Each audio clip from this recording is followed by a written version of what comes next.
Hello दोस्तों। तो आज हम लोग देखेंगे एलएलबी का 3 इयर्स का डॉक्टर हरी सिंह और यूनिवर्सिटी का पेपर और देखेंगे किस प्रकार के क्वेश्चन डॉक्टर हरी सिंह और यूनिवर्सिटी एंट्रेंस 2020 में एलएलबी के किस प्रकार से क्वेश्चन आए। तो शुरू करते हैं। सबसे पहला क्वेश्चन था हिंदी का। उससे पहले मैं आपको बता दूं LLB exam 2020 doctor Hari Singh और यूनिवर्सिटी में 13 क्वेश्चन हिंदी से पूछे गए, मतलब 26 नंबर के क्वेश्चन हिंदी से पूछे गए। 13 क्वेश्चन और 26 नंबर, मतलब एक क्वेश्चन 2 नंबर का। और मैंने लेक्चर सीरीज में आपको बताया था कि 10 से 15 क्वेश्चन एलएलबी एंट्रेंस एग्जाम में पूछे जाते हैं और औसतन एवरेज रहता है 10 नंबर का। तो आपने देखा होगा वो लेक्चर। तो अब करते हैं वीडियो को शुरू। सबसे पहला क्वेश्चन है कि निष्कपट शब्द का संधि विच्छेद है। तो इसका राइट आंसर है नि धन कपट। इसमें विसर्ग संधि है। तो मैंने आपको बताया था कि संधि से रिलेटेड क्वेश्चन पूछे जाते हैं एंट्रेंस में, और ऐसा ही हुआ। 2 से 3 क्वेश्चन संधि से रिलेटेड पूछे गए। पहला ऑप्शन था नि धन कपट, दूसरा था निस धन कपट, तीसरा था नि प्लस कपट, या फोर्थ था निस प्लस कपट। So the right answer is नि धन कपट, और इसमें विसर्ग संधि थी। सी ऑप्शन इसका राइट आंसर है। तो आप लोग आंसर की मैच कर लीजिएगा।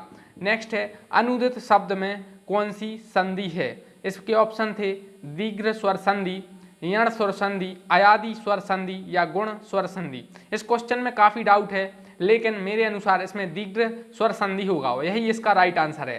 तो इसका जो संधि विच्छेद जब हम करेंगे अनु प्लस उदित, और इसमें दीर्घ स्वर संधि होगा। तो इसका ऑप्शन नंबर ए इसका राइट आंसर है। नेक्स्ट है समास का शाब्दिक अर्थ क्या है। ऑप्शन है विग्रह, विच्छेद, विस्तार या संक्षेप। मैंने लेक्चर सीरीज में आपको बताया था कि संधि और समास एंट्रेंस के लिए काफी महत्वपूर्ण हैं। तो समास का शाब्दिक अर्थ है संक्षेप, मतलब ऑप्शन नंबर डी इसका राइट आंसर है। नेक्स्ट है परा उपसर्ग से निर्मित शब्द है। परा उपसर्ग से कौन सा शब्द बना है। ऑप्शन में है परार्थ, परामर्श, परायण और पराश्रित। तो कोई भी उपसर्ग लगाकर ऐसा शब्द नहीं बनता है। शब्द जब बनेगा जब उसका कोई अर्थ हो। परार्थ का कोई अर्थ नहीं है, परायण का कोई अर्थ नहीं है, पराश्रित भी सही से नहीं है। तो परामर्श इसका राइट आंसर होगा, क्योंकि उपसर्ग में जो वर्ड जोड़ते हैं उनका अर्थ भी निकलना चाहिए। जैसे कि ये क्वेश्चन है, इसमें दिया गया है कि आवट प्रत्यय का उपयोग नहीं हुआ है। तो आवट प्रत्यय का प्रयोग नहीं हुआ है यह पूछा गया है। काफी स्टूडेंट्स ने गलती की, उन्होंने देखा कि इसका प्रयोग किया गया है, बताना है। तो थकावट में है, रुकावट में है, लिखावट में है, लेकिन महावट में नहीं है। अब आप लोग सोच रहे होंगे कैसे। तो वो ऐसे कि थकावट एक शब्द बनता है आवट में लाकर। आपने सुना होगा किसी को थकान है तो थकावट हो रही है, रुकावट हो रही है, लिखावट हो रही है, लेकिन महावट कोई अर्थ नहीं देता है, इसलिए आवट प्रत्यय का प्रयोग नहीं हुआ है। ऑप्शन नंबर सी इसका राइट आंसर है।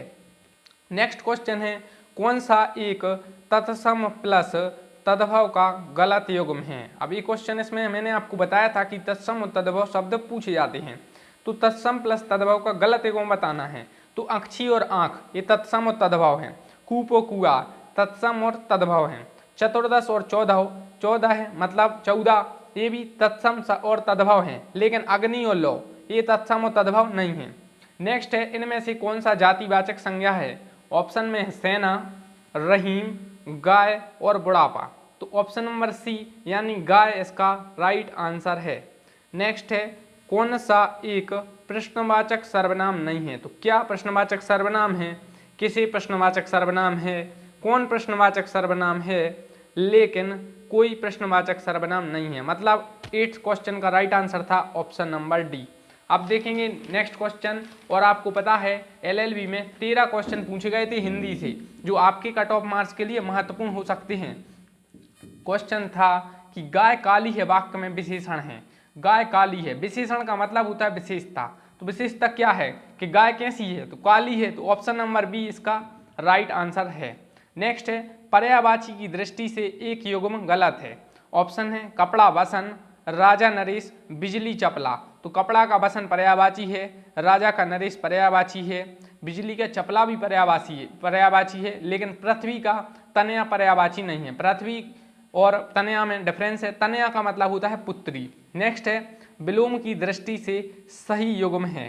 तो मतलब विलोम शब्द में से बताना है कि इसका विलोम क्या है, सही है।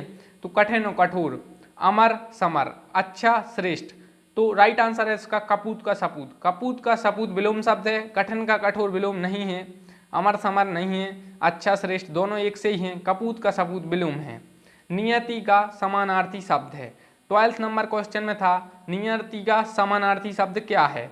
ऑप्शन नंबर ए स्वभाव है, कर्म है, भाग्य है, चरित्र है। तो इसका राइट आंसर है भाग्य। ऑप्शन नंबर सी इसका राइट आंसर है। तो नियति का समानार्थी शब्द क्या है, भाग्य है। नेक्स्ट क्वेश्चन है इसके बाद, दूर की बात सोचने वाला वाक्यांश के लिए सार्थक शब्द है। मतलब जो दूर की बात सोचता हो।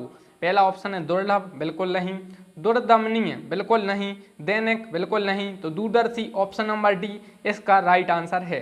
तो एक बार और हम लोग रिवीजन कर लेते हैं। तो क्वेश्चन नंबर 13 का राइट आंसर था दूरदर्शी, क्वेश्चन नंबर 12 का था नियति का बताना था, समानार्थी भाग्य था, ऑप्शन नंबर 11 विलोम शब्द था कपूत का सपूत, पर्यायवाची सही गलत बताना था तो पृथ्वी का तनया सही है, और गाय काली है तो काली विशेषण था। इसके बाद प्रश्नवाचक सर्वनाम में कोई नहीं था। इनमें से जातिवाचक संज्ञा गाय थी, और तत्सम तद्भव का गलत युग्म था अग्नि का लौ।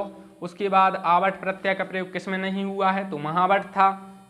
उसके बाद परा उपसर्ग से निर्मित शब्द था परामर्श था। उसके बाद समास का शाब्दिक अर्थ संक्षेप होता है। उसके बाद अनुदित शब्द में कौन सी संधि है, तो दीर्घ स्वर संधि है, इसको आप चेक कर लीजिए। निष्कपट शब्द का संधि विच्छेद था नी प्लस कपट, एंड इन दिस इसमें कौन सी संधि थी, तो इसमें विसर्ग संधि थी। सो इसमें इस वीडियो में दोस्तों हम लोगों ने देखे 13 क्वेश्चन डॉक्टर हरि सिंह और यूनिवर्सिटी के हिंदी के। नेक्स्ट वीडियो में देखेंगे इंग्लिश के क्वेश्चन और उनको सॉल्व करने का प्रयास करेंगे। So thanks for watching the video, thank you. दोस्तों अगर आप अपना पेपर भेजना चाहते हैं, क्योंकि मेरे पास अभी ओनली LLB का पेपर है, अगर दोस्तों आपके पास BA LLB वगैरह MBA वगैरह या किसी का भी पेपर है तो आप भेज सकते हैं। तो आप अगर आप भेजने के लिए इच्छुक हैं तो आप कमेंट बॉक्स में बताइए कि आप भेज सकते हैं। So thanks for watching the video, thank you, but you can please subscribe. मिलते हैं नेक्स्ट वीडियो में, इंग्लिश के क्वेश्चन देखेंगे। तो धन्यवाद।